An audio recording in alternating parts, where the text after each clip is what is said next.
I would like to share with the Tzibur a question that has bothered me for decades. For decades, I haven't been able to have rest from this mamish tsar. And I don't know when it started. I haven't been able to understand what in the world is going on over here. You'll see what I'm talking about. It's mind-boggling. It's astounding. The Torah tells us in the beginning of the Parsha, Yaakov sends a message to Esav, I want peace. I come in peace. And the message he gets back is, Esav's coming with 400 warriors. He wants to wipe you out. He's finished. You're done. Vayira Yaakov. Yaakov is scared. Vayetzeloi. What does he do? What am I going to do? What is his strategy? So the Torah says, Vayachatz es ha'am asher ito. He splits up his household. He's going to split them up. Why? Because he says the Pasuk Svara. When Esav comes to destroy us, if we're all together, he'll just attack us all and finish. But if I split everybody up, I mamish feel bad for him. He's going to miss the best part that he's missing in his whole life. No. We mourn his choice. If we're all together, he's going to come and he's going to attack us all. We're going to be finished, all of us. Why would we do that? Let's split up. He'll come, he'll attack one, but at least the other one, the plate will survive. Okay, so that's what he does. Now, when it comes to it, how does he do it? The Torah says, this is how he does it. Esav's coming, yeah, Esav's down there, he's coming. So what does Yaakov do? He puts Bilhah and Zilpah and their sons, the sons that he had with them, Bilhah and Zilpah in the front, closest to where Esav's coming. Then behind that, he's splitting everybody up, remember. So behind that, he puts Leah and her sons. And then last, furthest away from Esav, he puts Rachel and Yosef. Says Rashi, Acharoi Chaviv. Now, what is this? What does Rashi say?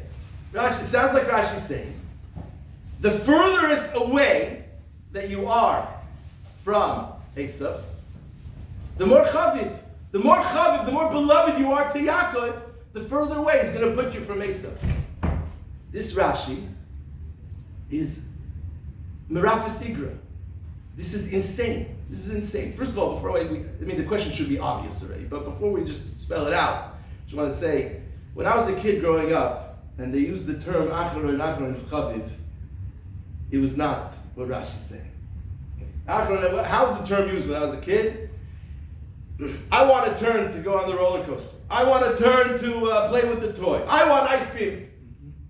Not everyone can get first. And someone has to be last. So Nebuch, the guy who's last, they would tell him, Acharon Chaviv. It's better to be last. It's good.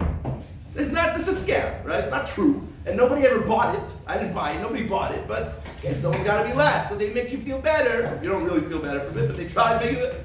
But you see from Rashi, that's not what it means. Because what's going on over here, says Rashi, something that you don't want to happen, something that you do not want, not like the ride on the scooter or the candy or the ice cream that you do want, something that you don't want, so to be last, to be further from that and last from that, that's chaviv. The more chaviv it is, you go further away from the thing that you do not want. But something that you do want, it's not achroin chaviv, rishon chaviv. It's Parshas not true. The whole thing is a scam. Anyway, getting back to the mind-boggling question is, Yaakov Avinu, that's how you do things here? Azoi v'chamas, human shield, the people that you care about less, you put them in the front.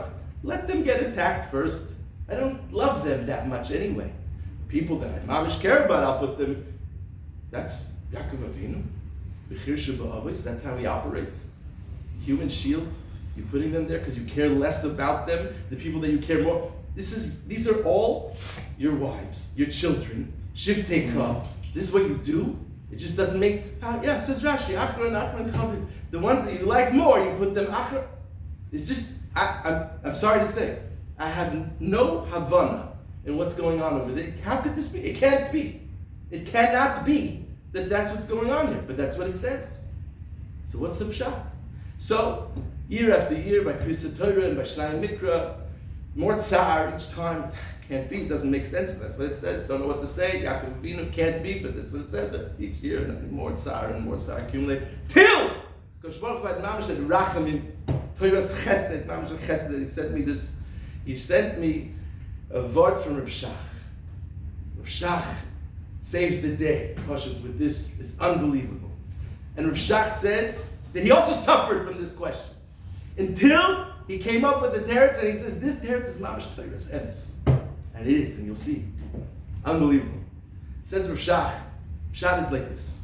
We know from next week's Parsha, Vayovei Yosef es divos amra el avihem. Yosef was giving negative reports about his brothers to his father. Says Rashi, what was the negative report? That the sons of Leah are calling the sons of Bilhah and Zilpah Avadim. Why are they calling them Avadim? Well, Bilhah and Zilpah are shvachos, are maidservants. So their sons are Avadim. Simple. We, the sons of Leah, were the real Bnei Yaakov. Our mother is the real wife. And you guys, the sons of Bilhah and Zilpah, are Avadim. Sorry. And that was going on. Terrible. Terrible. I mean, it's hard to understand. Talk about schwer to understand. It's very hard to understand that. But that's what it says. That's what they were doing. And Yosef brought this report to his father. Now, if you think about this terrible bisyonis that the sons of Bilhah and Zilpah were going through, and by extension, Bilhah and Zilpah were going through. I mean, they were originally shvachos. They were. And I'm sure they didn't feel so great about themselves. They're the shvachos. And their sons are being ridiculed by their brothers. We're avadim. They're telling us we're avadim. You can imagine the bizoyin, day in, day out, the tsar and the bizoyin that they went through. Well, here's the thing. When a person goes through a tsar, when a person goes through a bizoyin, and we all have things like this, we all have things like this, when we go through bizoyinus and bushos and tsar, and you're mekabelit, you say to yourself, Hashem knows what he's doing, Hashem's in charge, and must be, I was meant to have this bizoyin. I'm not going to fight it, and I'm not going to take revenge. When a person does that, it's a kapara. It's a kapara. You have to imagine the kapara every day, the bizyonis, the bushas, the tsar that the Bnei Bilhah and Zilpah had, and that Bilhah and Zilpah themselves had. You imagine the kaparas that they had cleansed them to the degree that they're on such a madrega, going through all of this kaparas all the time, that therefore, says Yaakov Avinu, they're on such a clean madrega of tzidkus, I could put them in the front.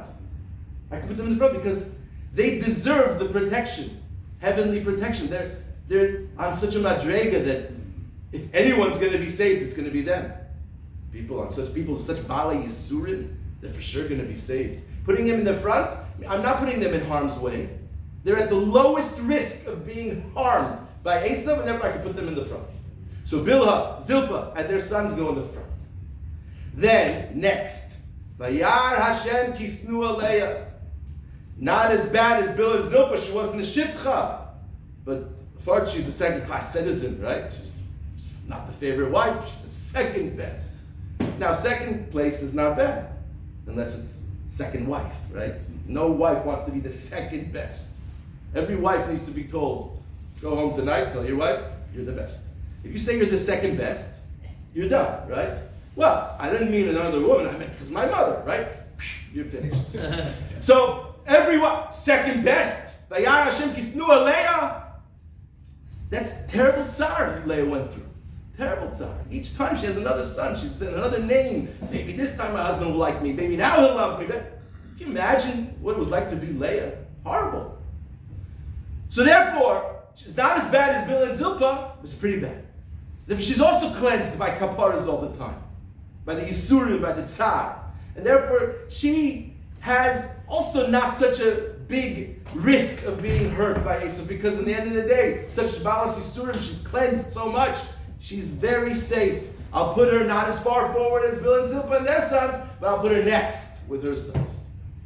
And then, Acharoin, Chaviv, says Rashi. The one that was Chaviv the most, the least Isurim, the least Bizyonis, the least Tsar, the least Busha, because this is the wife that's beloved. And her son is the favorite son, favorite wife, favorite son, Chaviv. I put them last because why are they last? Why are they the furthest away from harm? Because they have the least amount of kaparas, and therefore they have the least amount of cleansing, and therefore they're at highest risk of being harmed when Esav shows up. And therefore they're going to need the most protection, the most human intervention protection. Therefore I have to put them the furthest away. Gufa, because what Rashi says, Achron, Chaviv. Because they're Chaviv, because they felt beloved by Yaakov, they have to be furthest away because they don't have that level of Yisurim and Tsar and Kapara that the others have. Memela. Why did Yaakov Avinu do this? Not because human shield. Yes, human shield, but not because I'm going to put those ones that I don't like in harm's way. Adara. They goof taka will be a shield. They will be. They deserve protection. They will shield themselves. And Memela, they can be it, not because I don't care about them and therefore I can put them there because they'll die, but the other ones will escape. They'll be protected. They'll be able to be in the front line and not get hurt, as opposed to the other ones who need to be further away because they're more at risk. That's the Pshat, says Pshat, that's Toras Emes, and now we can understand, we can relax, we can have a good Shabbos, we can enjoy the Parsha, enjoy the Shnai Nikra. Yashikach.